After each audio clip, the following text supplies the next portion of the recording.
আহ বিসমিল্লাহির রহমানির রহিম। আজকে হচ্ছে 17ই জুলাই 2025। আমাদের বাংলাদেশ জুডিশিয়াল সার্ভিস পরীক্ষা, যে ব্যাচ আমরা শুরু করেছি সেটার অষ্টম ক্লাস এবং বাংলাদেশ সংবিধানের বা সাংবিধানিক আইনের অষ্টম ক্লাস।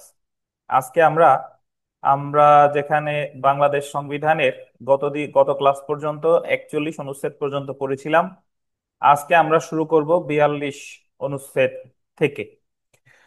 তো আমরা গতদিন আহ, যে বাংলাদেশ সংবিধানের যে তৃতীয় ভাগ, সেই তৃতীয় ভাগে মৌলিক অধিকার সম্পর্কে আলোচনা করেছে।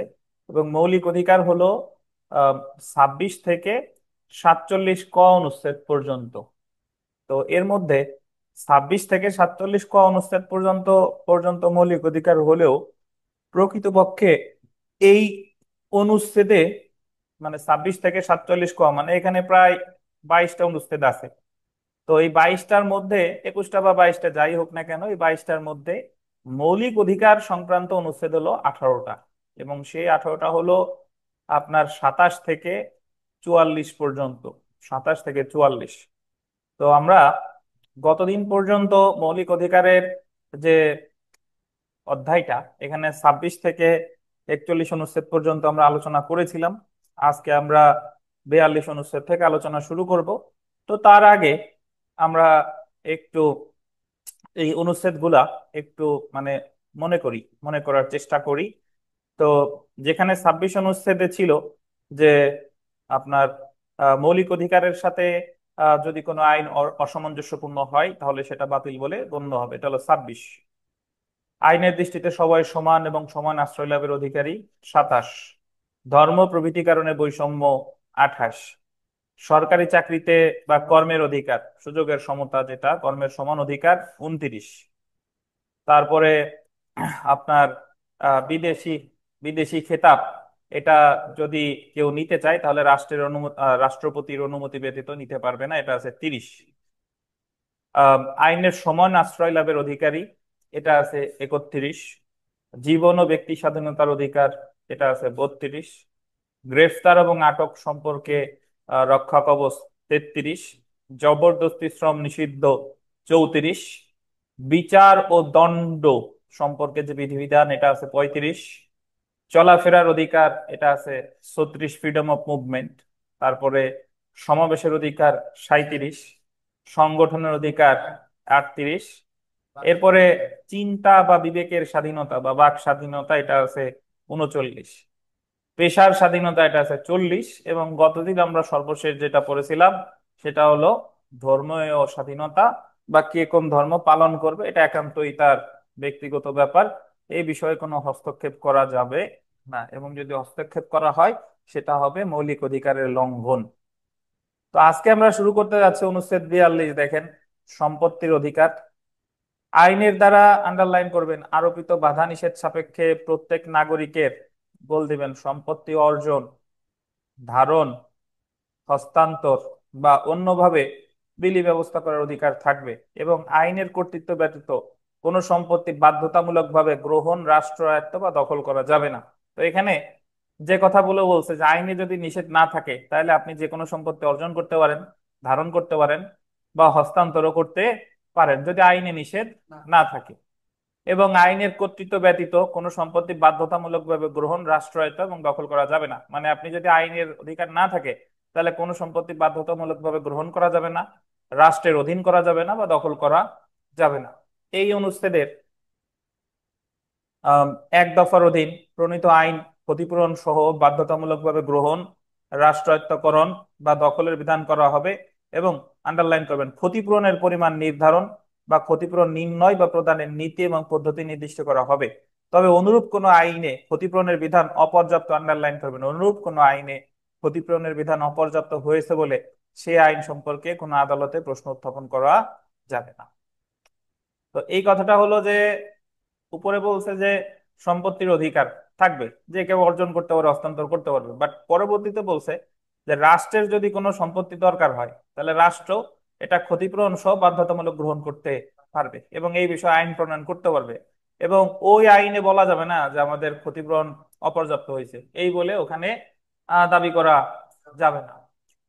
তো সাধারণত যখন উন্নয়নমূলক কোনো কর্মকাণ্ড হয়, কোনো রাস্তা হয়, রেল লাইন হয়, তখন অনেক ব্যক্তিগত আহ, জমি, ব্যক্তিগত মালিকানাধীন জমি সরকার এটা অর্জন করে থাকে, অ্যাকোয়ার করে থাকে। এবং এটা তাদের কাছ থেকে যে শুধু শুধু নিচ্ছে তা না, তারা তারা এখান থেকে একটা ক্ষতিপূরণ পেয়ে থাকে আর কি। তো এই ক্ষতিপূরণ বিষয়ে আবার কোনো প্রশ্ন করা যাবে না। তো আমরা যদি এটার ব্যাখ্যা একটু পড়ি, দেখেন 42-এর এক অনুচ্ছেদে দুইটি অংশ আছে। আহ, প্রথম অংশে সম্পত্তি সংক্রান্ত অধিকারের স্বীকৃতি দেওয়া হয়েছে, যেখানে দ্বিতীয় অংশে সম্পত্তি বিষয়ে রাষ্ট্রের ক্ষমতা প্রয়োগে বিধিনিষেধ আরোপ করেছে।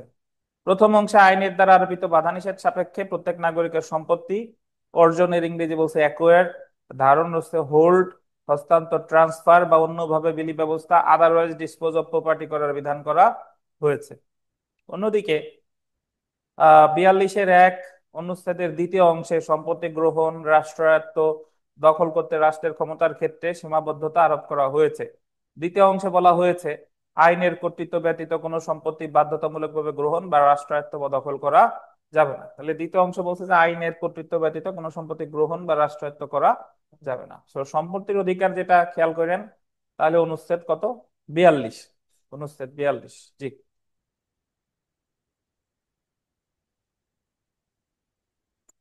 সেলফ প্র্যাকটিসের যে প্রশ্নগুলো আছে এগুলো পড়ে নিয়েন।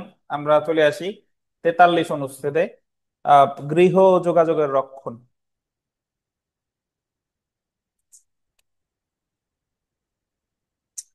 রাষ্ট্রের নিরাপত্তা, জনশৃঙ্খলা, জনসাধারণের নৈতিকতা, জনস্বাস্থ্যের স্বার্থে আইনের দ্বারা যুক্তিসঙ্গত বাধানিষেধ সাপেক্ষে প্রত্যেক নাগরিকের প্রবেশ, তল্লাশি, আটক হতে, আন্ডারলাইন করবেন, স্বীয় স্বীয় গৃহে নিরাপত্তা লাভের অধিকার থাকবে।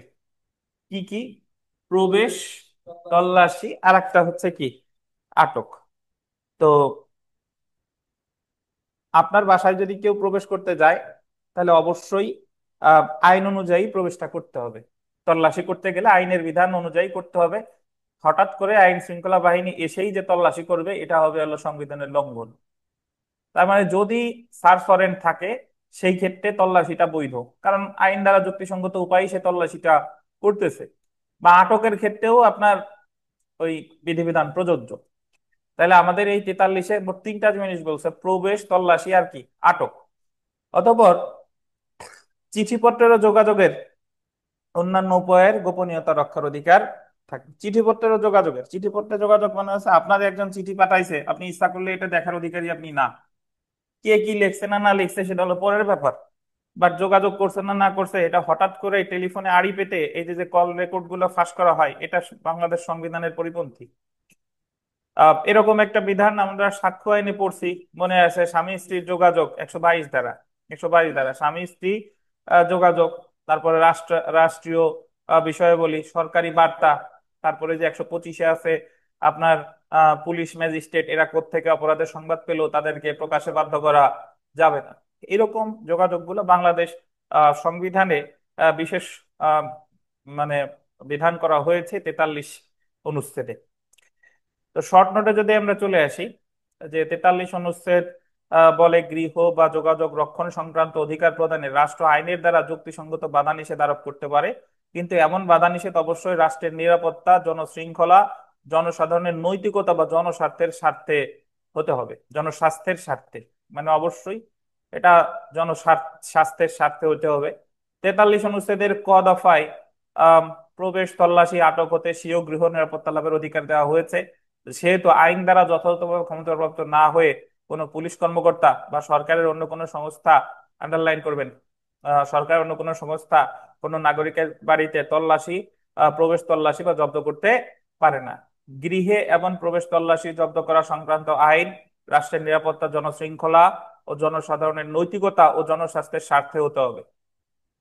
এমন অধিকার শুধুমাত্র যুক্তিসঙ্গত বাধা নিষেধ সাপেক্ষে থাকতে পারে। তারপরে দেখেন টেলিফোন ট্যাপিং ব্যক্তিগত গোপনীয়তার মারাত্মক লঙ্ঘন এবং সংবিধানে স্বীকৃত যোগাযোগের গোপনীয়তার লঙ্ঘন, এবং এই কারণে এটা সংবিধানের 43 অনুচ্ছেদের অধীন অসাংবিধানিক, যতক্ষণ পর্যন্ত না 43 অনুচ্ছেদে উল্লেখিত স্বার্থ টেলিফোন ট্যাপিং করার অনুমতি দেওয়া হয়। মানে জনস্বার্থে যদি হয়ে থাকে তাহলে ঠিক আছে, বাট এমনি কিন্তু করা যাবে না। তাহলে আমার আজকে আমরা দুইটা অনুচ্ছেদ এখন পর্যন্ত পড়ে ফেললাম, সম্পত্তির অধিকার 42, আর আর যোগাযোগ বা আপনার গৃহ যোগাযোগের রক্ষণ এটা আছে 43। তো আমরা সেলফ প্র্যাকটিসের 3 নং প্রশ্নটা যদি পড়ি, যে চিঠিপত্রের ও যোগাযোগের অন্যান্য উপায়ের গোপনীয়তা রক্ষার অধিকার থাকবে to the privacy of his correspondence and other means of communication, সংবিধানের কোন অনুচ্ছেদে বলা হয়েছে? 43 অনুচ্ছেদে। তারপরে দেখেন বাসা বাড়ির গোপনীয়তা রক্ষার অধিকার দেওয়া হয়েছে সংবিধানের কোন অনুচ্ছেদে? 43।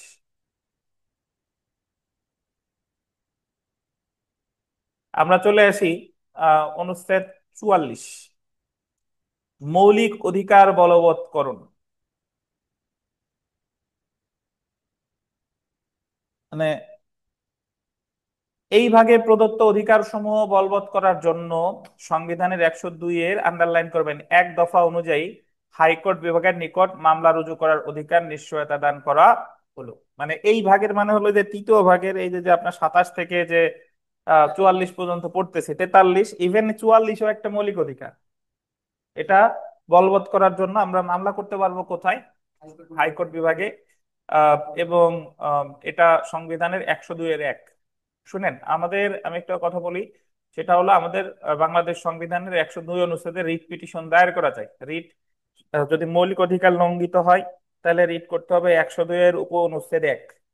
আর যদি অন্যান্য ক্ষেত্রে জুডিশিয়াল রিভিউ পাওয়ার বা অন্যান্য ক্ষেত্রে যে রিট গুলো করে সেটা হলো 102 এর 2। 102 এর 2। তো মৌলিক অধিকার লঙ্ঘিত হওয়ার যে রিট সেটা হলো 102 এর উপ অনুচ্ছেদ 1। আর আপনার অন্যান্য রিট গুলো হলো 102 এর 2।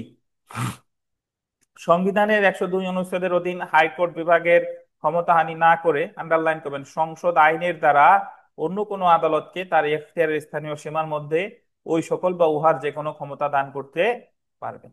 মানে এই কথাটার অর্থ হলো যে আমরা তো মৌলিক অধিকার লঙ্ঘিত হইলে এক অনুচ্ছেদে বললো রিট করতে হবে কোথায়, মানে উপনুচ্ছেদে একে বললো হাইকোর্টে। তবে সংসদ আইনের দ্বারা অন্য আদালতও নির্ধারণ করে দিতে পারে যে এখন থেকে মৌলিক অধিকার লঙ্ঘিত হলে অমুক অমুক আদালতেও রিট করা যাবে। নিয়ম করে দিল যে জেলা জজ আদালতেও রিট করা যাবে। তো এটা সংসদ আইনের দ্বারা নির্ধারণ করে দিবে, যদিও এখন পর্যন্ত এরকম কোনো আইন তৈরি করা হয়নি। সংবিধানে ক্ষমতা আছে, বাট এখন পর্যন্ত তৈরি করা হয়নি। তাহলে 44 অনুচ্ছেদে যে মৌলিক অধিকার লঙ্ঘিত রিট করা স্বয়ং একটা মৌলিক অধিকার। মানে আপনারা যদি রিট কেউ দায়ের করতে না দেয় তাহলে ওটাও মৌলিক অধিকার লঙ্ঘন হিসেবে বিবেচিত হবে।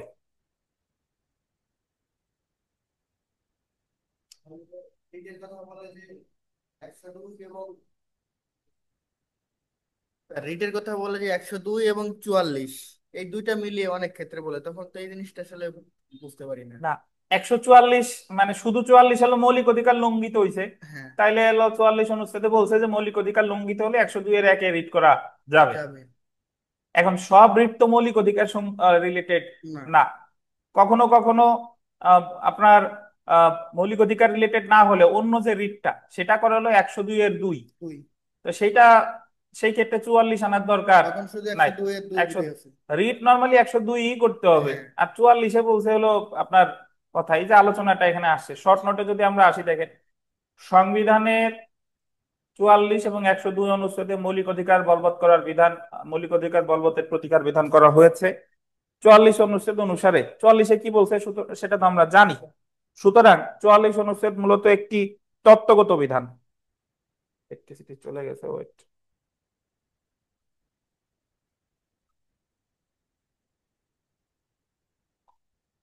গতকাল থেকে কারেন্ট একটু বেশি যাচ্ছে। জি, দেখেন আমাকে বৈষম্য স্বীকার করতে হবে নাকি?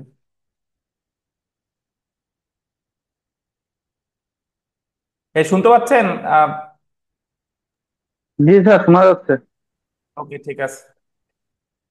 তো 44 অনুচ্ছেদ মূলত একটি তত্ত্বগত বিধান, তত্ত্বগত মানে সাবস্টেন্টিভ নেচারের, সাবস্টেন্টিভ। যেখানে মৌলিক অধিকার বলবৎকরণের অধিকার দেওয়া হয়েছে। অন্যদিকে 102 অনুচ্ছেদ মূলত একটি পদ্ধতিগত বিষয়, যেখানে মৌলিক অধিকার বলবৎকরণের হাইকোর্ট বিভাগের বিভিন্ন নির্দেশনা, রিট বা আদেশ প্রদানের ক্ষমতা দেওয়া হয়েছে। তো 44-এর 1 আর 44-এর 2 দফার পার্থক্য আমরা এখানে করতে যাচ্ছি না। 44-এর 1 বলছে যে মৌলিক অধিকার লঙ্ঘিত হলে হাইকোর্ট বিভাগে রিট করা যাবে। আর 44-এর 2 বলছে যে সংসদ আইনের দ্বারা এই রিট পিটিশন জারির যে ক্ষমতা হাইকোর্টের আছে সংসদ আইনের দ্বারা এই ক্ষমতা অন্য কারো দিতে দিতে পারে। পারে। তো এখন আমরা যদি 44 অনুচ্ছেদ আর 102 এর মধ্যে পার্থক্য খুঁজি, দেখেন 44-এর 1 অনুচ্ছেদ মৌলিক অধিকার বলবৎ করার জন্য হাইকোর্ট বিভাগে মামলা দায়ের করার অধিকারের নিশ্চয়তা দিয়েছে। এই কারণে 44-এর 1 অনুচ্ছেদ মৌলিক অধিকার বলবৎ করতে হাইকোর্ট বিভাগের নিকট মামলা রুজু করার অধিকার স্বয়ং একটি মৌলিক অধিকার। মানে মৌলিক অধিকার লঙ্ঘিত হলে আমার যে হাইকোর্ট বিভাগে রিট করার ক্ষমতা আছে, এটা এটাও কিন্তু স্বয়ং একটা মৌলিক মৌলিক অধিকার। অধিকার। যেহেতু সংবিধানের 3য় ভাগে 44 অনুচ্ছেদ অন্তর্ভুক্ত করা হয়েছে, সেহেতু এটাও একটা মৌলিক অধিকার। অধিকার। তো মৌলিক অধিকার বলবৎকরণের জন্য যে রিট করা, এটাও একটা মৌলিক অধিকার। অধিকার। 44 অনুচ্ছেদে হাইকোর্ট বিভাগকে কোনো ক্ষমতা অর্পণ করেনি। যেখানে 102 অনুচ্ছেদ সংবিধানের 3য় ভাগে আহ নিশ্চয়কৃত যেখানে 102 অনুচ্ছেদ সংবিধানের 3য় ভাগে নিশ্চয়কৃত মৌলিক অধিকার বলবৎ করতে প্রয়োজনীয় নির্দেশনা এবং আদেশ বা রিট ইস্যু করার ক্ষমতা হাইকোর্ট বিভাগকে দিয়েছে। এই কারণে 102 অনুচ্ছেদ সুপ্রিম কোর্টকে মৌলিক অধিকারের রক্ষক হিসেবে গঠন করেছে। তো মূল বিষয়টা হচ্ছে যে 44 অনুচ্ছেদে বলছে যে হাইকোর্ট বিভাগে রিট করা যাবে যদি মৌলিক অধিকার লঙ্ঘিত হয়। আর রিটটা কিভাবে করবে, কেমনে করবে, এই বিধিবিধানগুলো আছে কোথায়? 102 অনুচ্ছেদে। তাহলে এটা কি অনেকটা অনুচ্ছেদ 115 এবং অনুচ্ছেদ একশো হ্যাঁ, তেত্রিশ হ্যাঁ, হ্যাঁ, এরকম একটা। ওরকম, জি। জি। তো doctor Mohiuddin Faruqi versus Bangladesh 49 DLR AD 1997 14, 102 এর 1 অনুচ্ছেদ অনুসারে মৌলিক অধিকার বলবৎ করতে হাইকোর্ট বিভাগে মামলা রুজুর অধিকার 44-এর 1 অনুচ্ছেদে নিশ্চয়তা করা হয়েছে। অন্যদিকে মৌলিক অধিকার বলবৎকরণের পদ্ধতি 102 এর 1 অনুচ্ছেদে বর্ণনা করা হয়েছে। তাহলে আমরা বলতে পারি যে 44 হলো সাবস্ট্যান্টিভ নেচারের, আর 102 হলো প্রসিডিউরাল Procedure। নেচারের। সংবিধানের আদেশ বা হুকুম যে প্রতিপালন করা হচ্ছে সেটা নিশ্চিত করে 102 অনুচ্ছেদে সুপ্রিম কোর্টের হাইকোর্ট বিভাগকে বিচারিক পর্যালোচনার বা জুডিশিয়াল রিভিউয়ের ক্ষমতা দেওয়া হয়েছে। তো জুডিশিয়াল রিভিউ যদি বলে, কাকে বলে? জুডিশিয়াল রিভিউ খুব সোজা, যে সংবিধানের পরিপন্থী আইন যদি তৈরি করা হয়, তাহলে বাংলাদেশ সুপ্রিম কোর্টের হাইকোর্ট বিভাগ বা আপিল হাইকোর্ট বিভাগ ওটাকে বাতিল করতে পারে। আবার তাই এটা বলে আপনার জুডিশিয়াল রিভিউ। জুডিশিয়াল রিভিউ বা বিচারিক পর্যালোচনা। সর্বপ্রথম এটা এই নীতিটি আসে মারবারি ভার্সেস মেডিসিন। মেডিসন মামলায়। তো সেলফ প্র্যাকটিসের 1 নাম্বার প্রশ্ন যদি আমরা দেখি যে উম, মৌলিক মৌলিক অধিকার বলবৎকরণ বা এনফোর্সমেন্ট অফ ফান্ডামেন্টাল রাইটস সংবিধানের কোন অনুচ্ছেদে দেওয়া হয়েছে? কোন অনুচ্ছেদ? 44। 44। 3 নাম্বার প্রশ্নটা যদি একটু পড়ি, the right to move the high court division in accordance with clause 1 of article 102 for the enforcement of the rights conferred by this part is guaranteed. তো এটা হলো 44-এর 44-এর এক। 1। তো আমরা নিম্নলিখিত কোন তথ্যটি সঠিক এটা যদি একটু দেখি, যে রিট এখতিয়ার শুধুমাত্র হাইকোর্ট বিভাগের, যে কোনো আদালত রিট এখতিয়ার প্রয়োগ করতে পারে। সংসদ চাইলে রিট এখতিয়ার অন্য কোনো আদালতকে দিতে পারে। তাহলে রিট এখতিয়ার শুধুমাত্র হাইকোর্ট বিভাগের, এটা সঠিক। আর সংসদ চাইলে রিট এখতিয়ার অন্য কোনো আদালতকে দিতে পারে, এটা এটা সঠিক। তাহলে উত্তর ক এবং গ।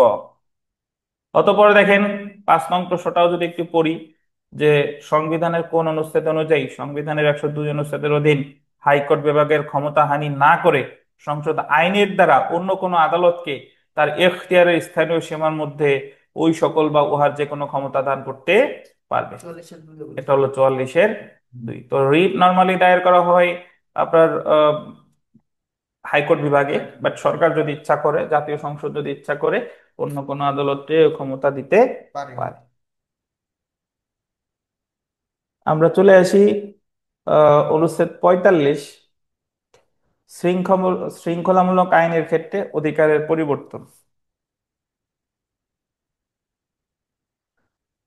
কোন শৃঙ্খলা বাহিনীর সদস্য সম্পর্কিত কোন শৃঙ্খলামূলক আইনের যে কোনো বিধান উক্ত সদস্যদের যথাযথ কর্তব্য পালন বা উক্ত বাহিনীতে শৃঙ্খলা রক্ষা নিশ্চিত করার উদ্দেশ্যে প্রণীত বিধান বলে অনুরূপ বিধানের ক্ষেত্রে এই ভাগের কোনো কিছুই প্রযোজ্য হবে না। এই অনুচ্ছেদের যে মূল কথা, সেটা হলো যে শৃঙ্খলামূলক বাহিনী কারা? আসলে শৃঙ্খলামূলক বাহিনী যে আর্মি, নেভি, এয়ারফোর্স, পুলিশ, এরা হলো শৃঙ্খলামূলক বাহিনী। তো এরা যদি উনাদের কোনো আপনার ওই বিভাগীয় কোনো অ্যাকশন নেয় কোনো শৃঙ্খলাজনিত কারণে, তাদের তো একটা বিধিবিধান আছে। যেরকম পিআরবি আছে, পুলিশ রেগুলেশন অফ বেঙ্গল, তারপরে আর্মিদের এরকম একটা বিধিবিধান, আর্মি অ্যাক্ট এত 1952, তারপরে এয়ারফোর্স অ্যাক্ট উনিশশো 1953, নেভাল ডিসিপ্লিন অর্ডিন্যান্স 1961।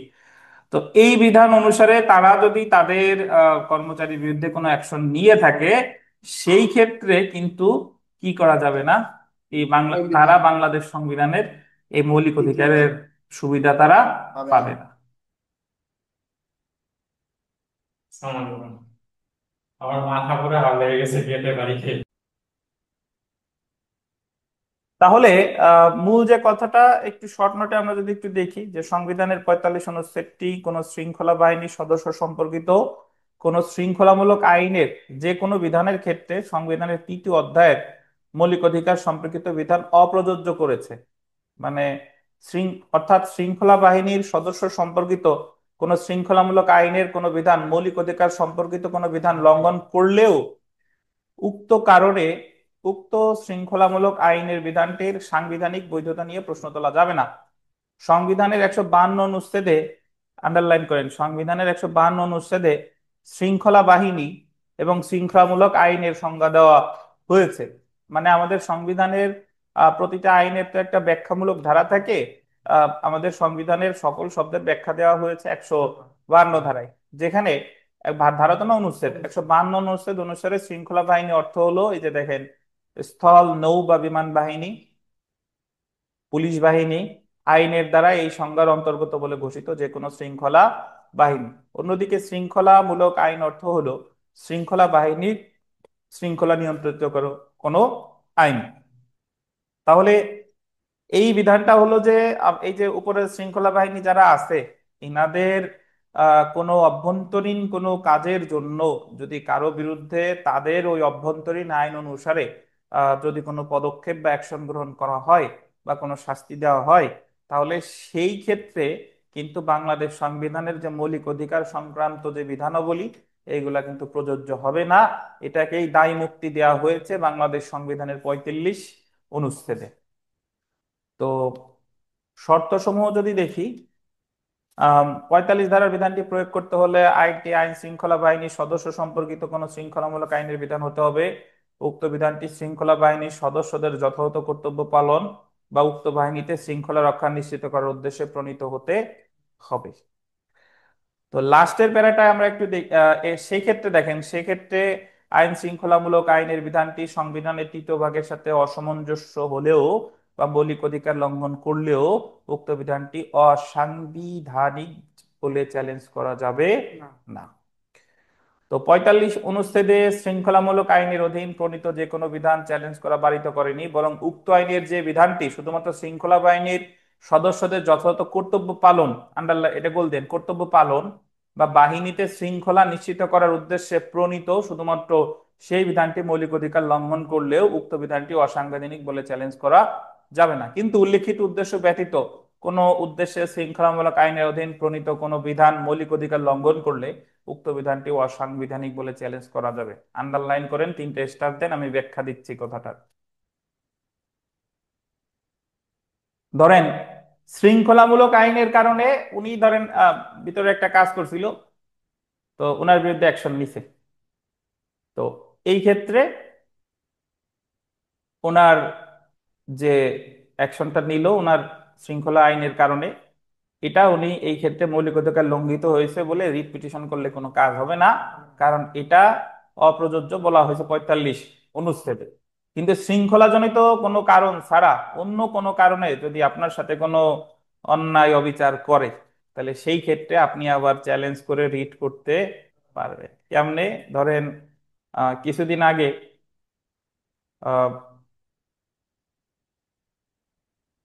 18 জন না 19 জন জেলা জজকে মানে রিটায়ারমেন্টে বাধ্যতামূলক। পাঠাইছে, বা অনেকরে, ওই যে একটা মেয়ে, ওনার নাম জানো কি, তাবাসসুমুল মিনা কি জানো, ওনারে যে জেলা স্থায়ীভাবে বরখাস্ত করছে, স্থায়ীভাবে বরখাস্ত করেছে।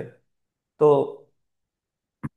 যদি উনি তো রিট করতে পারবে, উনি রিট করলে যদি দেখে যে এখানে শৃঙ্খলামূলক আইন সংক্রান্ত কোনো বিধান জড়িত নাই, সম্পূর্ণ পলিটিক্যালি ওনাদের এই কাজটা করা হয়েছে, তাহলে ভবিষ্যতে, এবং এইগুলা মানে মানুষের ইতিহাস ফিরে ফিরে আসে, আজকে যারা বহিষ্কার করছে কালকে আবার উনি যখন ধরেন 10 10 15 20 বছর পরে এসেও সে যখন রিট করবে, মানে রিট করার পরে যখন আদেশ দিবে, তখন রাষ্ট্র আবার তারে এই 20 বছরের বেতন ভাতা সহ তার দিবে, প্রমোশন। প্রমোশনও দিবে। জি। তো এজন্য এখানে যে মূল বিষয়টা বলা হয়েছে যে যদি আপনি কোনো বিশৃঙ্খলা করেন বা শৃঙ্খলা ভঙ্গ করেন, তখন যদি আপনার বিরুদ্ধে কোনো অ্যাকশন নেয়, তাহলে সেই ক্ষেত্রে বাংলাদেশ সংবিধানের মৌলিক অধিকার সংক্রান্ত বিধানাবলীর সুবিধা আপনি পাবেন না। কিন্তু এটা ছাড়া অন্য কোনো ক্ষেত্রে কিন্তু পাওয়া যাবে। তো শাকিল, সেলফ প্র্যাকটিসের 2 নং প্রশ্নটা পড়েন। গণপ্রজাতন্ত্রী বাংলাদেশ সংবিধানের 45 অনুচ্ছেদটি প্রযোজ্য হবে যে ক্ষেত্রে শৃঙ্খলা বাহিনীর সদস্য সম্পর্কিত কোনো শৃঙ্খলামূলক আইনের কোনো বিধান শৃঙ্খলা বাহিনীর সদস্যদের যথাযথ কর্তব্য পালন সম্পর্কিত হয়। উক্ত বাহিনীর শৃঙ্খলা রক্ষা নিশ্চিত করার উদ্দেশ্যে প্রণীত হয়। স্যার এই দুইটাই হবে। তো অনলাইনে যারা আছেন, আপনাদের কোনো প্রশ্ন আছে কিনা এই দুইটা মানে এই 45 অনুচ্ছেদ নিয়ে? থাকলে দয়া করে জিজ্ঞাসা করেন।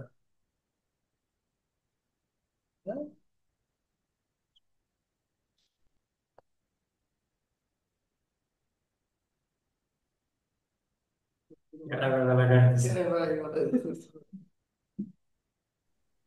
নাই স্যার।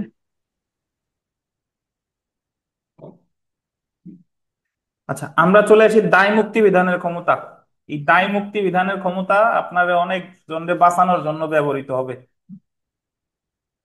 মানে সংবিধানের এই 46 অনুচ্ছেদের সুবিধা রাজনীতিবিদরা বা অন্যান্য যারা আকাম কুকাম করেন, মানে ভালো কাজে ব্যবহৃত হলে তো সমস্যা নাই, কিন্তু খারাপ কাজেও ব্যবহৃত হতে পারে। যে জায়গায় যে সুযোগটা আছে ওইটা ভালো কাজেও করা যায়, খারাপ খারাপ কাজে কাজেও করা যায়। তাহলে আমরা আসি, দেখেন, দায় মুক্তি বিধানের ক্ষমতা, পাওয়ার টু প্রোভাইড ইনডেমনিটি। এই ভাগের আহ পূর্ববর্ণিত বিধানাবলীতে যা বলা আছে, এই ভাগের মানে হলো তৃতীয় ভাগের তা সত্ত্বেও প্রজাতন্ত্রের, আন্ডারলাইন করবেন, কর্মে নিযুক্ত কোনো ব্যক্তি, প্রজাতন্ত্রের কর্ম নিযুক্ত কোনো ব্যক্তি মানে কে? সরকারি সরকারি কর্মকর্তা। কর্মকর্তা বা অন্য কোনো ব্যক্তি জাতীয়, আন্ডারলাইন করেন, জাতীয় মুক্তি সংগ্রামের প্রয়োজনে কিংবা বাংলাদেশের রাষ্ট্রীয় সীমানার মধ্যে যে কোনো অঞ্চলে শৃঙ্খলা রক্ষা, আন্ডারলাইন করবেন, শৃঙ্খলা রক্ষা বা পুনর্বহালের প্রয়োজনে, আন্ডারলাইন করবেন, শৃঙ্খলা রক্ষা বা পুনর্বহালের প্রয়োজনে কোনো কার্য করে থাকলে সংসদ আইনের দ্বারা সেই ব্যক্তিকে দায়মুক্ত করতে পারবে। কিংবা ওই অঞ্চলে প্রদত্ত কোনো গোল দেবেন দণ্ডাদেশ, দণ্ড বা বাজেয়াপ্তির আদেশকে কিংবা অন্য কোনো কার্যকে বৈধ করে নিতে পারবে। এই কথাটার অর্থ আসলে কি দেখেন। আহ আবার একটু পড়ি। এ জায়গা বলছে আহ কোন সরকারি প্রজাতন্ত্রের কর্মে নিযুক্ত কোনো ব্যক্তি বা কোনো ব্যক্তি জাতীয় মুক্তি সংগ্রামের প্রয়োজনে কিংবা বাংলাদেশের রাষ্ট্রীয় সীমানার মধ্যে যে কোনো অঞ্চলে শৃঙ্খলা রক্ষা বা পুনর্বহালের প্রয়োজনে কোনো কার্য করে থাকলে সংসদ আইনের দ্বারা কোনো ব্যক্তিকে দায়মুক্ত করতে পারে। তো আমার কাছে অনেকে প্রশ্ন করছিল এর আগে যে 5 বা ততোধিক ব্যক্তি তারা যদি কোনো বেআইনি কাজ করে, তাহলে সেটাই তো আপনার বেআইনি সমাবেশ হয়। তাহলে একজন প্রশ্ন করছিল যে তাহলে এই যে যে 5ই আগস্টের আগে ছাত্র জনতা যারা করছে, তারা তো যে ভাঙচুর করছে, বিভিন্ন জায়গায় করছে, এটাও তো তাদের বেআইনি সমাবেশই হওয়া উচিত। কিন্তু তাহলে তাদের বিরুদ্ধে না মানে মামলা না হয়ে উল্টা কেন সরকার চেঞ্জ হয়ে গেল, তাই এরা চলে গেল? মানে কথাটা হচ্ছে যে আন্দোলন তো তারা করছে, এটা বৈধ, কিন্তু যদি ভাঙচুর করে তখন সেটা কি হয়ে যায়? বেআইনি সমাবেশ। এখন এই বেআইনি সমাবেশ বা যাই হোক না কেন, যেহেতু আমাদের এই 5ই আগস্টের পর নতুন একটা প্রেক্ষাপটে তৈরি হয়েছে, তো সামনে ভবিষ্যতে যে সংশোধনীটা আসবে সেখানে বলা হবে যে অমুক তারিখের এই যে আমরা যে জাতীয় জীবনের এই শৃঙ্খলা রক্ষার জন্য এই যে যে ঘটনাটা ঘটছে, সরকার পতন হয়েছে বা যা হয়েছে, এটা করা হয়েছে দেশের কল্যাণের জন্য। তো সামনে আইন করবে তাই মুক্তি, যে অমুক তারিখ থেকে অমুক তারিখ পর্যন্ত এরা যা যা করছে সংবিধানের 46 অনুচ্ছেদ অনুসারে সবাইকে কি দেওয়া হলো? দায় মুক্তি দেওয়া হলো। এই জায়গায় একটা ইম্পর্টেন্ট বিষয় হচ্ছে যে জি। প্রজাতন্ত্রে কর্মে নিযুক্ত কোনো ব্যক্তি আছে, কিন্তু হ্যাঁ, এখানে বা দিয়ে আবার অন্য কোনো ব্যক্তি ব্যক্তি বলা হচ্ছে। জাতীয় মুক্তি সংগ্রামের প্রয়োজনে কর্মে নিযুক্ত ব্যক্তি বললে তো শুধু সরকারি কর্মকর্তা। সরকারি, তারা সরকার যা করবে জি, তাই, কিন্তু এখানে জি। অন্য ব্যক্তিও যদি করে হ্যাঁ, সেও দায় করতে পারে। হ্যাঁ। তো কিংবা ওই অঞ্চলে প্রদত্ত কোনো দণ্ডাদেশ, দণ্ড বা বাজেয়াপ্তির আদেশকে অন্য কোনো কার্যকে বৈধ করে নিতে পারবে ওই সময়ে। যদি ধরেন সরকার কাউরে কোনো অফিসার ছাত্রদের পক্ষে ছিল, তো তারে দেখা গেল দণ্ড দিছে বা তার চাকরি বিচ্যুতি করছে, তখন এখন তো ওইটা সরকার চেঞ্জ হওয়ার সাথে সাথে ওই ওই জিনিসটা তো সরকারের পক্ষে এসে গেছে। জি। তাহলে এখন এটা ওই দণ্ডাদেশ বা ওই বাজেয়াপ্তিতেও কি করে নিতে পারে, বৈধ বৈধ করে ঘোষণা নিতে করে। পারে। তো যদি আমরা এটা মনে করি যে বাংলাদেশের সবাই, প্রত্যেকটা নাগরিক আইন মানতেছে, তাহলে দেখা যায় যে আইন মানাটা আসলে বিবেচনা হলো যে সে ওই সময় কোনটা তার ডিসিশন নেওয়া উচিত, সে সেটা বিবেচনা করবে এবং হ্যাঁ, দেখো, পরবর্তীতে বিচারে ওটা বিবেচনা বাট করবে। এটা খুব রিস্কি হয়ে গেছে। মানে আপনি মানে যে দল করেন, ধরেন আওয়ামী লীগ যারা করছে তারা এখন অত্যাচারের সম্মুখীন। জি। আবার বর্তমানে যারা এই যে বর্তমানে যে যারা অন্যান্য দল আছে, ছাত্র জনতা, তারাও একটা পর্যায়ে মানে ক্ষমতা তো মানুষের চিরদিন থাকবে না। থাকবে না। আপনি তাদের ভালো কাজ করেন আর খারাপ কাজ করেন, তো যখন এরা আবার চেঞ্জ হয়ে যাবে, তখন যারা আবার আসবে তারা আবার এদের উপর অত্যাচার শুরু করবে। বাট ব্যাপারটা এরকম হওয়া উচিত না। ছিল না। মানে এটা আসলে খুবই দুঃখজনক। বর্তমানে রাজনীতি হয়ে গেছে সবচেয়ে ঝুঁকিপূর্ণ পেশা বা ঝুঁকিপূর্ণ কাজ। মানে আজকে আপনি সুবিধা নিচ্ছেন, কালকে যে কি এমন পরিণতি পতন আপনার হতে জন্য পারে অপেক্ষা যে করছে, কি হবে? এটা আসলে আমাদের। ধরনের সুযোগ। তাহলে 43 অনুচ্ছেদ অনুসারে দায় মুক্তি বিধান সংবলিত কোন আইন সংবিধানের তৃতীয় ভাগে মৌলিক অধিকারের পরিপন্থী হলেও উক্ত আইনের বৈধতা বা অসাংবিধানিকতা চ্যালেঞ্জ করা যাবে না। না। তো মজার বিষয় হলো, ওই গতকাল মানে এগুলো আসলে বলাও ঝুঁকিপূর্ণ। দেখেন, আমরা এ সকল ব্যক্তির জন্য দায় মুক্তি বিধান প্রণয়ন করতে পারে। 43 অনুচ্ছেদ অনুসারে আইনের দ্বারা নিম্নলিখিত ব্যক্তিকে দায় মুক্তি করতে পারে। এক নম্বরে দেখেন, প্রজাতন্ত্রে নিযুক্ত কোনো কর্মচারী। তো এটা গুরুত্বপূর্ণ, যদি পরীক্ষায় প্রশ্ন আসে যে দায় মুক্তি বিধান করতে পারে কার জন্য, প্রজাতন্ত্রে কর্মে কোনো নিযুক্ত ব্যক্তি। তারপরে দেখেন, অন্য কোনো ব্যক্তি যে জাতীয় মুক্তি সংগ্রামের প্রয়োজনে কিংবা বাংলাদেশের রাষ্ট্রীয় সীমানার মধ্যে যে কোনো অঞ্চলে শৃঙ্খলা রক্ষা বা পুনর্বহালের প্রয়োজনে কোনো কার্য করে। সরকার আইনের দ্বারা উল্লেখিত ব্যক্তিকে, আন্ডারলাইন করুন, সরকার আইনের দ্বারা উল্লেখিত ব্যক্তিকে দায়মুক্ত করতে পারবে কিংবা ওই অঞ্চলে প্রদত্ত কোনো দণ্ডাদেশ, দণ্ড বা বাজেয়াপ্তির আদেশকে অন্য কোনো কার্যকে বৈধ বৈধ করে নিতে পারবে। এমন আইন সংবিধানের মৌলিক অধিকার লঙ্ঘন করেছে, এই কারণে সেটা অসাংবিধানিক হবে না। তাহলে আমাদের 45 এবং 46 অনুচ্ছেদটা হচ্ছে যে শৃঙ্খলামূলক আইনের ক্ষেত্রে সংবিধানের বিধানাবলী প্রযোজ্য হবে না, আর 46 হচ্ছে যে কতিপয় ক্ষেত্রে দায় মুক্তি বিধান করতে পারে। তো শাকিল, আপনি বিগত বছর একটা প্রশ্ন এসেছে, দেখেন 1 নম্বর প্রশ্ন, বিগত বছর প্রশ্নটা একটু পড়ে। সংবিধানের 46 অনুচ্ছেদে বর্ণিত দায় মুক্তি বিধানের ক্ষমতা প্রয়োগ করতে পারবে এটা আপনার রাষ্ট্রপতি। পত্রিকার হলে কে কনফিউজ হয়ে যাবেন জি। যে রাষ্ট্রপতি, প্রধান বিচারপতি, সংসদ নাকি প্রধানমন্ত্রী, প্রধানমন্ত্রী। কে বলেন? সংসদ। সংসদ। তাহলে আমার 46-এ যে ক্ষমতাটা আছে এটা কিন্তু মানে প্রয়োগ করবে সংসদ। জি। তার সরকার বলতে এখানে সংসদকে বোঝাচ্ছে এখানে। হ্যাঁ, জি। সরকার তো আর আইন বানাবে কেমনে, সংসদই সংসদের তো মাধ্যমে। বানাবে। জি। সেলফ প্র্যাকটিসে যদি সেলফ প্র্যাকটিসের 2 নং সূত্রটা পড়েন। গণপ্রজাতন্ত্রী বাংলাদেশ সংবিধানের 46 অনুচ্ছেদে নিম্নলিখিত কোন ব্যক্তিকে দায় মুক্তি দিয়ে সংসদ আইন প্রণয়ন করতে পারে? প্রজাতন্ত্রের কর্মে নিযুক্ত কোনো ব্যক্তি, ব্যক্তিকে। জাতীয় মুক্তি সংগ্রামের প্রয়োজনে কার্যকরী এমন ব্যক্তি। জি। সবগুলোই সঠিক নাকি? সবগুলো জি। সবগুলোই সঠিক। সঠিক। 3 নম্বরটা যদি দেখেন, দায় মুক্তি বিধান সংবলিত কোন আইন সংবিধানের 3য় ভাগের মৌলিক অধিকারের পরিপন্থী হলেও উক্ত আইনের বৈধতা বা সাংবিধানিকতা চ্যালেঞ্জ করা যাবে না। জি, সংবিধানে কত অনুচ্ছেদে বলা হয়েছে? কততে? 46 অনুচ্ছেদে। 46। 46 বাবা শুধু মানবাধিকার পরিপন্থী হলেও ওটারে চ্যালেঞ্জ করা যাবে না। যাবে না।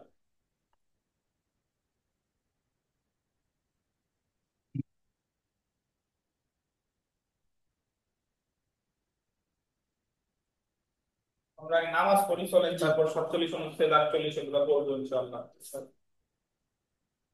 নামাজের বিরতি।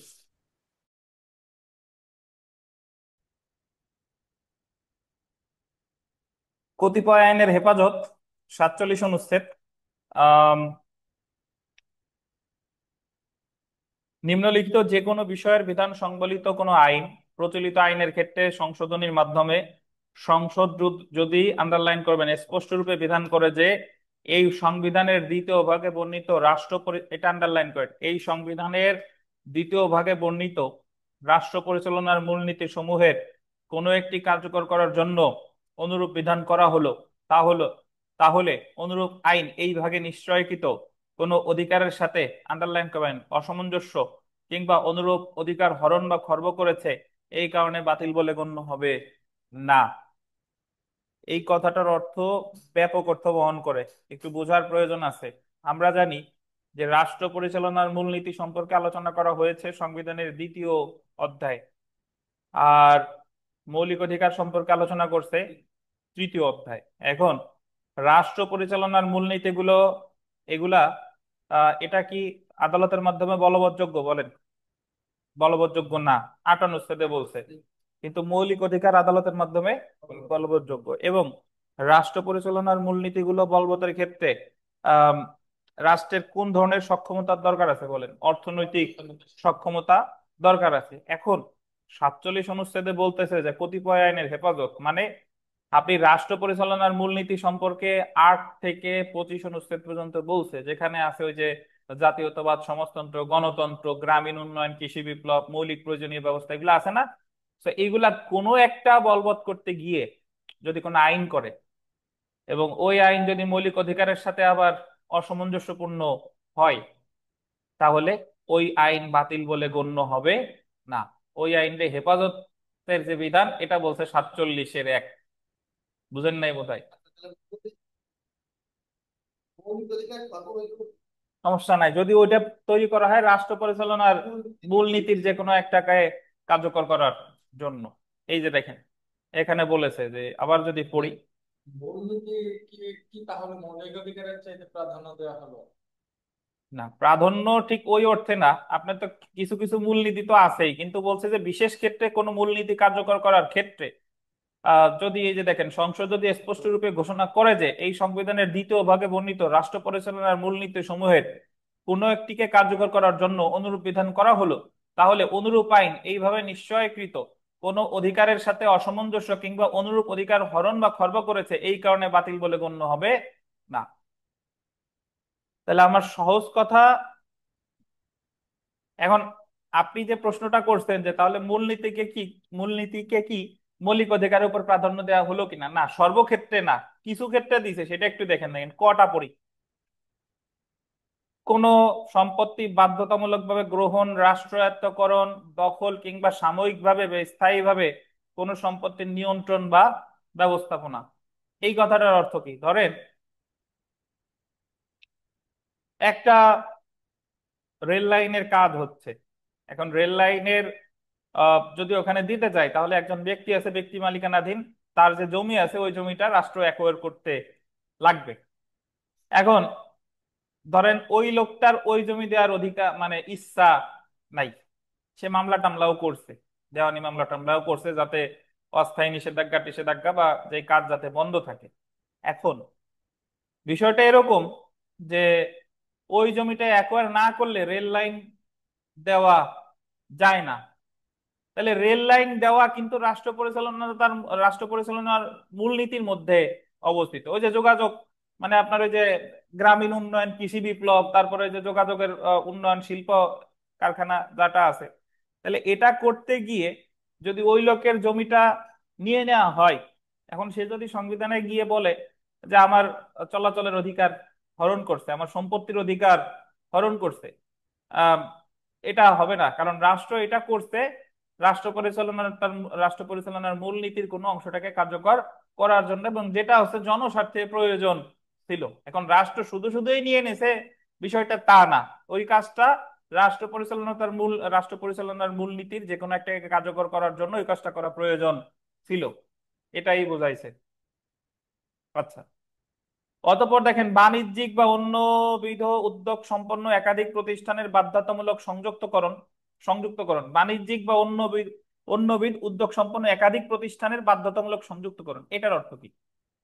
যদি এরকম প্রয়োজন হয়, এই যে আম, আমাদের সাথে একজন গোলাম কিবরিয়া সাহেব পড়তে আসে, গোলাম কিবরিয়া চৌধুরী, তো ওনারা ইসলামী শরিয়া ভিত্তিক যতগুলো ব্যাংক আছে এগুলা ওনাদের এখন সরকার করতেছে কি, বাংলাদেশ ব্যাংক করতেছে এই শরিয়া ভিত্তিক ব্যাংকগুলারে মোট দুইটা ব্যাংক করবে। বাংলাদেশে শরিয়া ভিত্তিক 11টা না 10টা ব্যাংক আছে।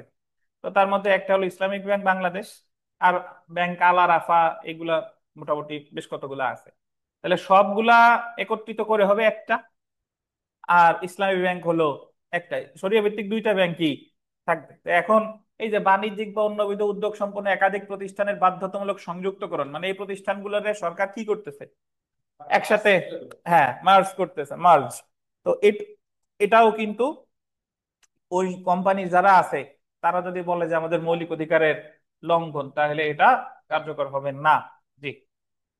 তারপরে দেখেন, অনুরূপ যে কোনো প্রতিষ্ঠানের পরিচালক, ব্যবস্থাপক, এজেন্ট ও কর্মচারীর অধিকার এবং যে কোনো প্রকারের শেয়ার ও স্টকের মালিকদের ভোটাধিকার বিলোপ, পরিবর্তন, সীমিতকরণ এবং নিয়ন্ত্রণ। ওই যে অনুরূপ যে কোনো প্রতিষ্ঠানের পরিচালক, ব্যবস্থাপক, এজেন্ট, কর্মচারীদের অধিকার বা যে কোনো শেয়ার বা স্টকের মালিকদের ভোটাধিকার বিলোপ, পরিবর্তন, সীমিতকরণ, এগুলোর অধিকারও থাকবে। 4 নম্বর দেখেন, খনিজ দ্রব্য বা খনিজ তৈল অনুসন্ধান বা লাভের অধিকার বিলোপ, পরিবর্তন, সীমিতকরণ, নিয়ন্ত্রণ। খনিজ দ্রব্য তো আমরা মোটামুটি বুঝে থাকি, খনিজ দ্রব্য বা খনিজ তেল এইগুলা রিলেটেড যা যা আছে তো এইগুলার ক্ষেত্রেও যদি কিছু করে থাকে বলা যাবে না যে মৌলিক অধিকারের লঙ্ঘন। অন্যান্য ব্যক্তিকে অংশত বা সম্পূর্ণত পরিহার করে সরকার কর্তৃক বা সরকারের নিজস্ব নিয়ন্ত্রণাধীন বা ব্যবস্থাপনাধীন কোনো সংস্থা কর্তৃক যে কোনো কারবার, ব্যবসা, শিল্প বা কর্ম বিভাগ চালনা। ধরেন একটা বেসরকারি প্রতিষ্ঠান ছিল, তাহলে সরকার সেটাকে চালাইতে পারে, চালাইলে সেটা কি হবে না, মানে বেআইনি বা মৌলিক অধিকারের পরিপন্থী হবে না। ওই যে মানে আপনি বলতে পারেন যে উদাহরণস্বরূপ যদি এইভাবে বলা যায় যে সালমান এফ রহমানের যিনি ওনার তো বেক্সিমকো কোম্পানি, তাই না, বেক্সিমকো কোম্পানি যে অন্য কোনো ব্যক্তিকে অংশত বা সম্পূর্ণ পরিহার করে, তারে পরিহার করে সরকার কর্তৃক বা সরকার নিজস্ব বা নিয়ন্ত্রণাধীন ব্যবস্থাপনাধীন কোনো সংস্থা কর্তৃক যে কোনো কারবার, ব্যবসা, শিল্প বা কর্ম বিভাগ পরিচালনা। এখন সালমান এফ রহমান হচ্ছে এখন মামলার আসামি বা সে এখন ভিতরে আছে, তাহলে এখন এটা যদি সরকার পরিপূর্ণভাবে নিয়ন্ত্রণ করে চালায়, তাহলে এটা সালমান এফ রহমানের মৌলিক অধিকার লঙ্ঘন হিসেবে গণ্য হবে না। এটা কতিপয় আইনের হেফাজতের ক্ষেত্রে এটা বিশেষ দায় মুক্তির বিধান করা হয়েছে। তারপরে চতে যদি দেখেন, যে কোনো সম্পত্তির সত্ত্ব কিংবা পেশা, বৃত্তি, কারবার, ব্যবসায় সংক্রান্ত যে কোনো অধিকার কিংবা কোনো সংবিধিবদ্ধ সরকারি প্রতিষ্ঠান, কোনো বাণিজ্যিক বা শিল্পগত উদ্যোগের মালিক এবং কর্মচারীদের অধিকার বিলোপ, পরিবর্তন, সীমিতকরণ, নিয়ন্ত্রণ। তো এগুলা মোটামুটি একই টাইপের কথা। যেটা আমাদের গুরুত্বপূর্ণ সেটা একটু জানতে হবে, 47-এর 2টা একটু দেখি। দেখেন, এই সংবিধানে যা বলা আছে তা সত্ত্বেও প্রথম তফসিলে বর্ণিত আইনসমূহ অনুরূপ আইনের কোন সংশোধনী সহ পূর্ণভাবে বলবৎ ও কার্যকর হতে থাকবে, এবং অনুরূপ যে কোনো আইনের কোনো বিধান কিংবা অনুরূপ কোনো আইনের কর্তৃত্বে যা করা হচ্ছে বা করা হয় নাই তা সংবিধানের কোনো বিধানের সাথে অসামঞ্জস্য বা পরিপন্থী, এই কারণে বাতিল বা বেআইনি বলে গণ্য হবে না। এই এই জিনিসটা বোঝানোর জন্য আমি একটু প্রথম সংশোধনী একটু বের করি, দাঁড়ান। দেখেন, আমাদের স্ক্রিনে আছে প্রথম তফসিল বা 47 অনুচ্ছেদ, অন্যান্য বিধান সত্ত্বেও কার্যকর আইন। মানে কিছু কিছু আইন আছে যে এগুলা যদি সংবিধানের পরিপন্থী হয়ও, এই আইনগুলোরে সুরক্ষা দেওয়া হয়েছে যে এই আইনগুলো অবশ্যই মানে বলবৎ থাকবে। সে আইনগুলো বলছে বাংলাদেশ সংবিধানের প্রথম তফসিলে। তো এখানে আপনাদের বইতে হয়তো আমার নাই, বাট এই জায়গা বলছে মোবাইলে বের করতে পারেন বা আমার কথা শুনেন, 1950 সালের পূর্ববঙ্গ জমিদারি দখল ও প্রজাস্বত্ব আইন, 1972 সালে বাংলাদেশ আহ শিল্প ও বাণিজ্য প্রতিষ্ঠান নিয়ন্ত্রণ ও দায়িত্ব গ্রহণ আদেশ, অস্থায়ী রাষ্ট্রপতির 172, এরকম অনেকগুলা আইন এই আপনার প্রথম তফসিলে আছে। তো প্রথম তফসিলে যে আইনগুলো আছে এই আইনগুলো আপনার মানে যদি আমাদের মৌলিক অধিকারের পরিপন্থীও হয় তবুও এটা কি থাকবে, বলবৎ থাকবে। সেই দায় মুক্তি এখানে দেওয়া হয়েছে। যে 47-এর 2টা আবার পড়ি দেখেন, এই সংবিধানে যা বলা হয়েছে তা সত্ত্বেও প্রথম তফসিলে বর্ণিত আইনসমূহ অনুরূপ আইনের কোন সংশোধনী সহ, শুধু আইনসমূহ না, সংশোধনী সহ পূর্ণভাবে বলবৎ ও কার্যকর হতে থাকবে, এবং অনুরূপ যে কোনো আইনের কোনো বিধান কিংবা অনুরূপ কোনো আইনের কর্তৃত্বে যা করা হচ্ছে বা করা হয় নাই তাই এই সংবিধানের কোনো বিধানের সাথে অসামঞ্জস্য বা তার পরিপন্থী, এই কারণে বাতিল বা বেআইনি বলে গণ্য হবে না। তার মানে এই কথাগুলোর অর্থ কি? এই কথাগুলোর অর্থ হলো যে প্রথম তফসিলে অনেকগুলো আইনের বিধিবিধান আছে, ওই আইনগুলা যাই থাকুক না কেন সেটা বাতিল হবে না। যদি সেটা এই সংবিধানের পরিপন্থী হয়ও তবুও সেটা বাতিল বলে গণ্য হবে না। তবে এইগুলা শুধুমাত্র সেই ক্ষেত্রেই প্রযোজ্য যে আইনগুলো উল্লেখ আছে প্রথম তফসিলে। সবচেয়ে বেশি যেটা গুরুত্বপূর্ণ সেটা হলো 47-এর 3 ভিভিআই। 47-এর 3 এটা হলো, যে একটু পড়ি তারপরে ব্যাখ্যা দিই। দেখেন, এই সংবিধানে যা বলা হয়েছে তা সত্ত্বেও, আন্ডারলাইন করবেন, গণহত্যাজনিত অপরাধ,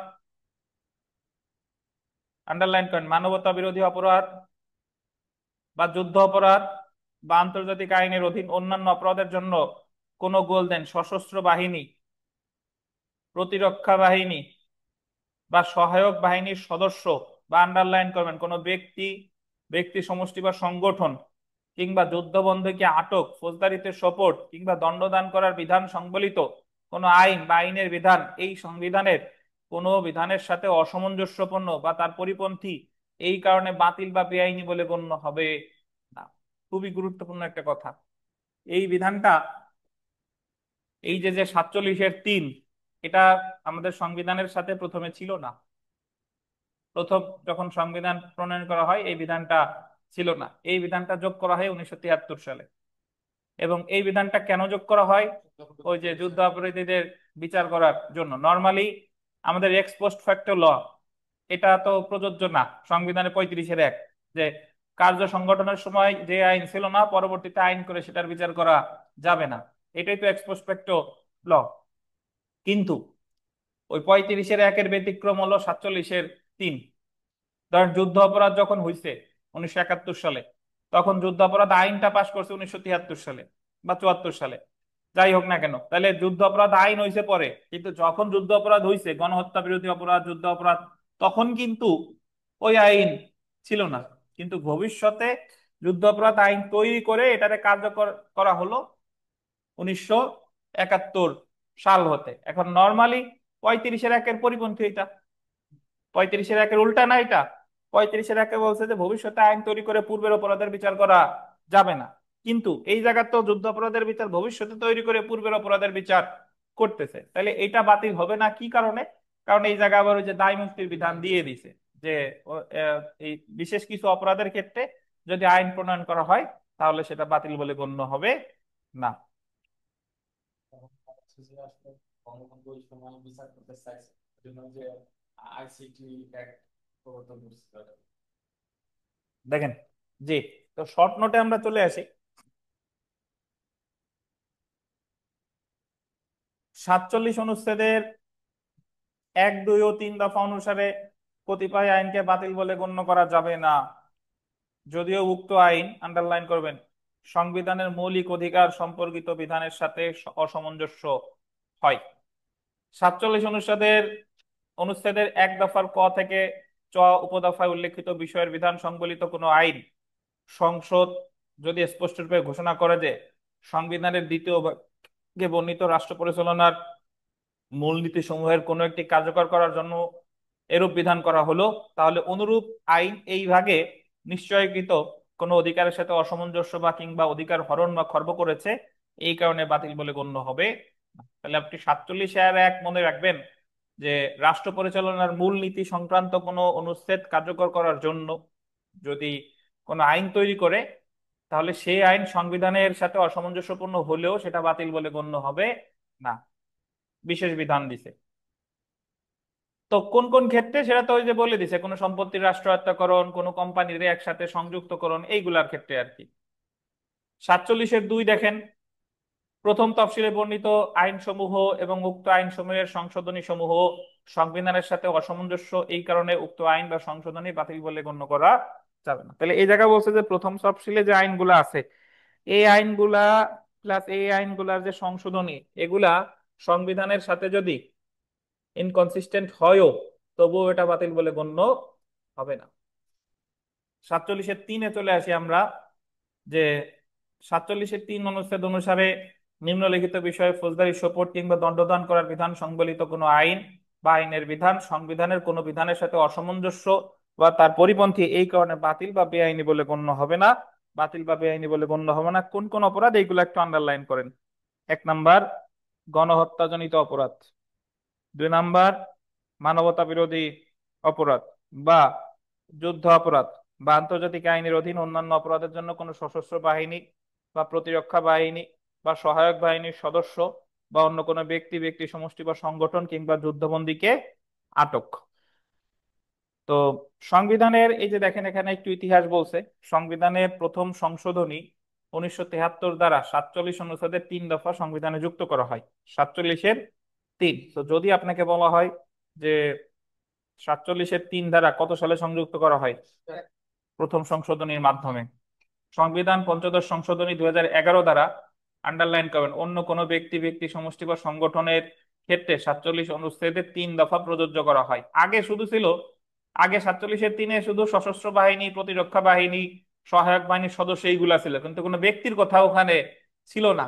তাহলে ব্যক্তির কথা, এটা আবার ওই যে বিচার করার জন্য ব্যক্তির কথা সংযুক্ত করা হয় কত সালে, অন্য কোনো ব্যক্তি, কোনো সমষ্টি বা সংগঠন। আগে সংগঠনের কথাও ছিল না, ওই যে জামায়াত ইসলামী বা অন্যান্য যারা আছে এদের বিচার করার জন্য এই বিধানটা যুক্ত করা হলো, অন্য কোনো ব্যক্তি, সমষ্টি বা সংগঠন। তো এর ক্ষেত্রে 47-3 দফা প্রযোজ্য করা হয়। সুতরাং উপর উল্লেখিত অপরাধ বিষয়ে কোনো সংগঠনের বিচার করার সুযোগ সৃষ্টি হয় এবং উল্লেখিত অপরাধের জন্য সংগঠনের বিচার করতে প্রণীত কোনো বিধান সংবিধানের সাথে অসামঞ্জস্য হলেও সংগঠনের বিচার অবৈধ না। তাহলে 47-এ যে আপনার কতিপয় আইনের হেফাজত, যে প্রথমে 47-1 যেটা বলছে যে রাষ্ট্র পরিচালনার মূলনীতি এটা কার্যকর করার জন্য যদি কোনো আইন করা হয়, সেটা সংবিধানের পরিপন্থী হইলেও বাতিল হবে না, 47-1। 47-2-এ বললো প্রথম তফসিলে যা যা আছে এই আইন সমূহ যদি সংবিধানের সাথে মানে অসামঞ্জস্য হয়, তবুও বাতিল বলে গণ্য হবে না, 47-2। আর 47-3 বলছে মানবতা বিরোধী অপরাধ, তারপরে যুদ্ধ অপরাধ, এই টাইপের অপরাধ গুলার ক্ষেত্রে সংবিধানের অন্যান্য বিধানাবলী প্রযোজ্য হবে না, এই ধরনের অপরাধগুলো বিচারের ক্ষেত্রে। তো এর মধ্যে 2011 সালে 47-এ অনুচ্ছেদটা একটু সংশোধনী আনা হয়। সেটা হলো অন্য কোনো ব্যক্তি, সংগঠন, এই শব্দগুলো যুক্ত করা হয়। আগে ছিল প্রতিরক্ষা বাহিনী বা সরকারি বাহিনীদের বিচার করা যেত, বাট যুক্ত হয়েছে পরবর্তীতে অন্য কোনো ব্যক্তি, সমষ্টি বা সংগঠন, এটা যুক্ত হয়েছে 2011 সালে পঞ্চদশ সংশোধনীর মাধ্যমে। আমরা চলে আসি 47 ক, সংবিধানের কতিপয় বিধানের অপ্রযোজ্যতা। এটাও যুক্ত করা হয়েছে 2000, সরি, ওই আপনার ওই প্রথম সংশোধনীতে। যে ব্যক্তির ক্ষেত্রে এই সংবিধান 47-3 দফায় বর্ণিত কোনো আইন প্রযোজ্য হয়, সেই ব্যক্তির ক্ষেত্রে সংবিধানের, আন্ডারলাইন করেন, 31 অনুচ্ছেদ। 31 অনুচ্ছেদে আছে আইনের সমন্বয় আশ্রয় লাভের অধিকার। 35 অনুচ্ছেদের 1 ও 3। 35-এর 1-এ আছে এক্সপোস্ট ফ্যাক্টো ল, আর 35-এর 3-ই আছে নিরপেক্ষ এবং প্রকাশ্য আদালতে বিচার হবে এটা। এবং 44 অনুচ্ছেদের অধীন নিশ্চয়কৃত অধিকার সমূহ প্রযোজ্য হবে না। অর্থাৎ যুদ্ধ অপরাধী বিচার যাদের করা হচ্ছে, 47-3 যাদের ক্ষেত্রে প্রযোজ্য, তারা সংবিধানের 31 অনুচ্ছেদের সুবিধা পাবে না, সংবিধানের 35-এর 1 ও 3 অনুচ্ছেদের সুবিধা পাবে না, এবং তারা 44 অনুচ্ছেদ অনুসারে মৌলিক অধিকার লঙ্ঘনের জন্য কোনো রিটও করতে পারবে না।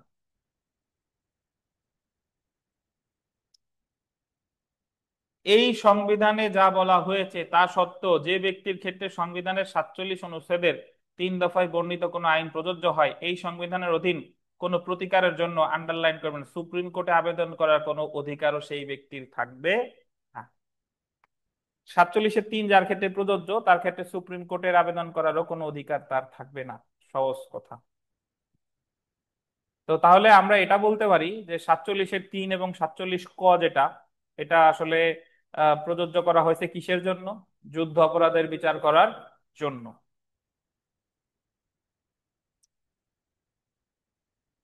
বুঝতেন কি?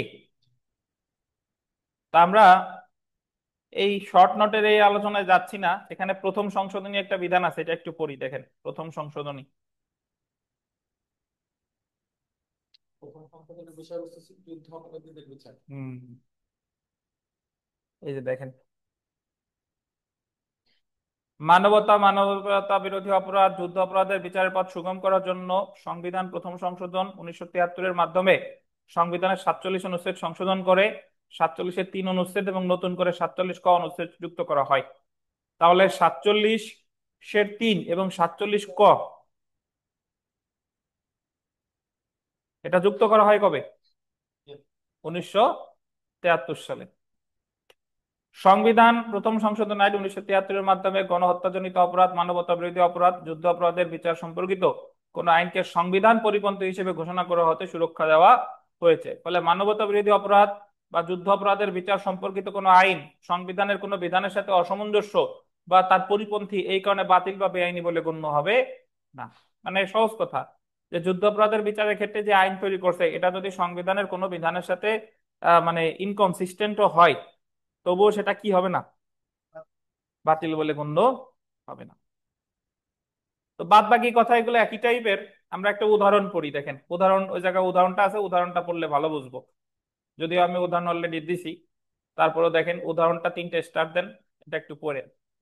মানবতা বিরোধী অপরাধে অভিযুক্ত কোনো ব্যক্তির বিচার করার জন্য আন্তর্জাতিক অপরাধ ট্রাইব্যুনাল আইন 1973 প্রণয়ন করা হয়, কিন্তু যুদ্ধ অপরাধ বা মানবতা বিরোধী অপরাধ হয়েছিল 1971 সালে। হয়েছে কত সালে?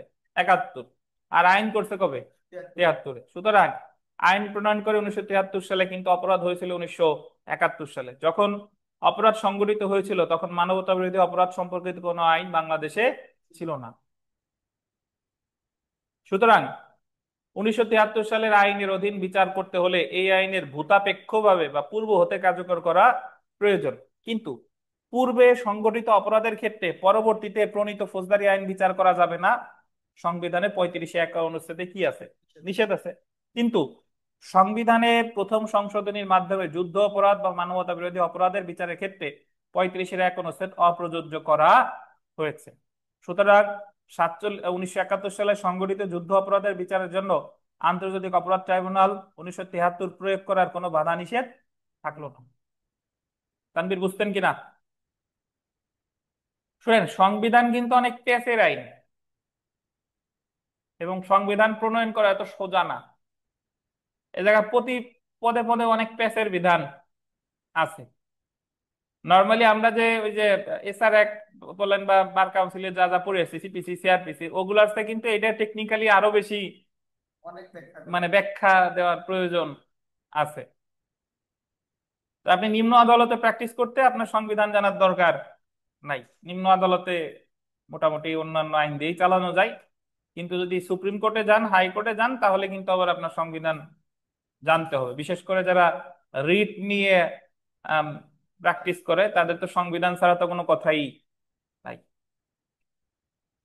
তো এই ছিল আমাদের মোটামুটি মৌলিক অধিকার রিলেটেড যে বিধান, 26 থেকে 47 ক।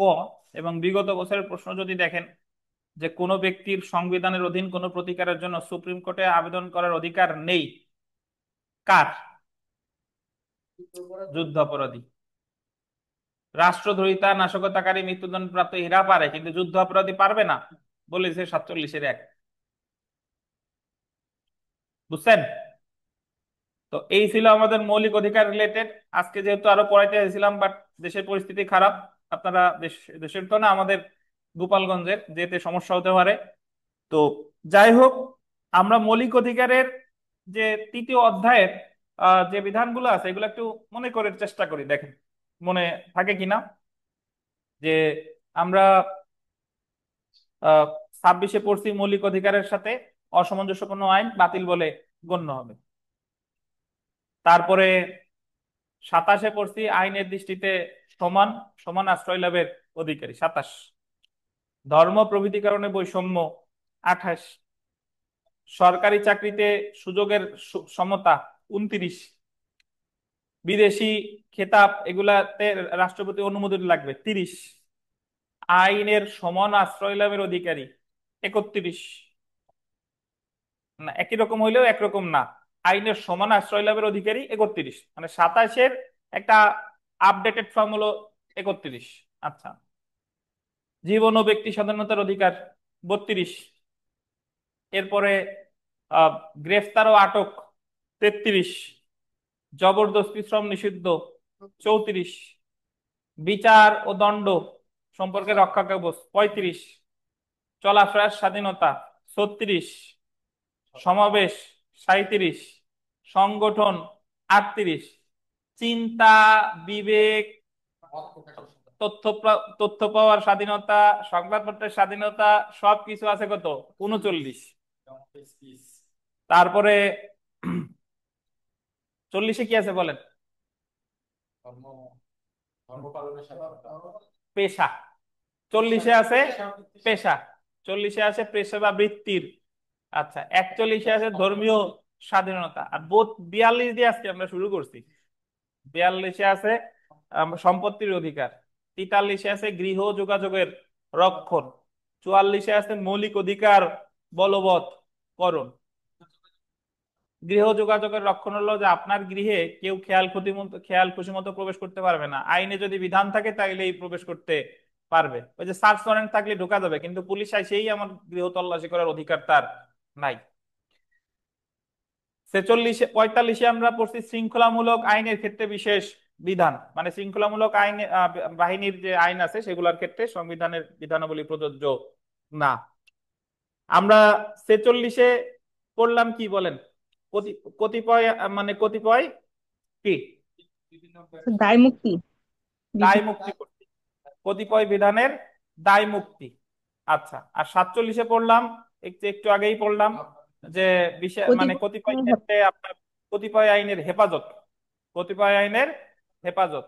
হেফাজত। আর 47 ক হচ্ছে 47-এ 3-এর একটা বর্ধিত রূপ হচ্ছে 47 ক, যে সংবিধানের কতিপয় বিধানের অপ্রযোজ্য। তো এই হলো আমাদের মোটামুটি মৌলিক অধিকার। এবং আমরা কিন্তু 1 অনুচ্ছেদ থেকে শুরু করে 47 ক পর্যন্ত কিন্তু একটাও বাদ নাই। তো আপনার প্রাথমিক যে দায়িত্ব, অনেকে ইউটিউবে কমেন্ট করছেন যে স্যার, একজন কমেন্ট করছেন যে আমাদের পরীক্ষা তো আসন্ন, আর একটু দ্রুত পড়াইলে ভালো হয়। তো দ্রুত তো আমি পড়াইতেই পারি, কিন্তু সেক্ষেত্রে তো আমাদের গুণগত মান ঠিক থাকে না। তো পরীক্ষা যাই হোক, আমি আশাবাদী ইনশাল্লাহ পরীক্ষার আগে আমরা ঠিক করতে মানে শেষ করতে ইনশাল্লাহ পারবো। তো আপাতত আমি তো আমরা যারা পড়তেছি তাদের দিকে খেয়াল করে আমাদের আগাইতে হবে। আমি চলে গেলাম, আপনারা নিতে পারলেন না, তাইলে তো হবে না। তো কারণে আমাদের ভালোভাবে শেষ করা দরকার। 47 ক পর্যন্ত ভালোভাবে পড়বেন। Next class physically plus online দুইটাই রোববারে। রোববারে আপনাদেরও পরীক্ষা হবে। এটা এমসিকিউ হইতে পারে, আজকের ফরম্যাটেও হইতে পারে। দুই প্রস্তুতি নিয়েই আসতে হবে। ঠিক আছে? আর এখানে যেটা দেওয়া আছে আর যেটা দেওয়া আছে, এইগুলো ছাড়া এইগুলোর বাইরে এছাড়াও কি কোনো এক্সট্রা কোনো আইন পাওয়া না, যাবে না? এছাড়া এক্সট্রা আইন পড়া লাগবে না। আইন পাঠ ভলিউম 1 ভলিউম 2, আর এক্সট্রা কিছু লাগলে সেটুকু আমি দিব। আপনাদের কোনো বই টই কেনার কিছু দরকার নাই। এই সিলেবাস হ্যাঁ হ্যাঁ, কভার এই করলে সিলেবাস কভার করলে আপনি আইনের 60 থেকে ইনশাল্লাহ 50+ পাবেন। আর এক্সট্রা করতে ওই যে এক্সট্রা বলতে বাংলা, ইংলিশ, অঙ্ক এগুলা যা আছে এগুলাও আমরা পড়বো, সমস্যা নাই। আপাতত আমরা আইন একটু আয়ত্তে আনি। সংবিধান আয়ত্ত আনে মানে অনেক বড় একটা বিষয় আয়ত্ত করা। তো তখন আপনি সংবিধান থেকে 10 মার্ক আসে। তো ঠিক আছে, ভালো থাকেন, আজকে এই পর্যন্তই। আল্লাহ হাফেজ। হ্যাঁ